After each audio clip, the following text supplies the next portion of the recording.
ಒಂದು ದಿನ ರಾಣಿಯ ಆರೋಗ್ಯ ಅನ್ನೋದು ಹದಗೆಡುತ್ತೆ. ರಾಜ ವೈದ್ಯರನ್ನ ರಾಜ್ಯಕ್ಕೆ ಕರೆಸಲಾಗುತ್ತೆ. ರಾಜ ವೈದ್ಯರು ರಾಣಿನ ಪರೀಕ್ಷಿಸಿಬಿಟ್ಟು ರಾಣಿ ಪ್ರೇಮಲತಾ ಈಗ ಗರ್ಭವತಿಯಾಗಿದ್ದಾಳೆ ಅಂತ ತಿಳಿಸ್ತಾರೆ.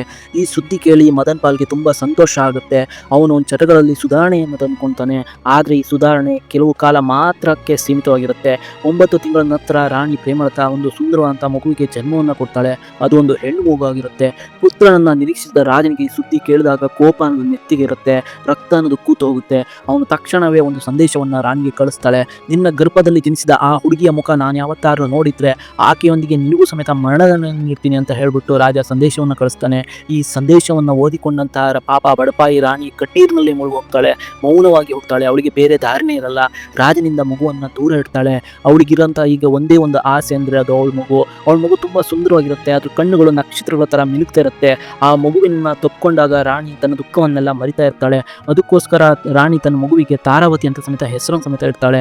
ಇತ್ತ ರಾಜ ಹಿಂದಿಗಿಂತ ತುಂಬಾ ದುಷ್ಟನಾಗ್ತಾನೆ. ಹೆಣ್ಣು ಮಗು ಹುಟ್ಟಿದೆ ಅನ್ನೋ ಕಾರಣಕ್ಕೋಸ್ಕರ ಅವನು ರಾಣಿ ಬಳಿಗೂ ಹೋಗುವುದನ್ನು ನಿಲ್ಲಿಸ್ಬಿಟ್ಟಿರ್ತಾನೆ. ಈಗ ಅವನು ಹಿಂದಿಗಿಂತ ತುಂಬಾ ಕ್ರೂರಿಯಾಗಿರ್ತಾನೆ.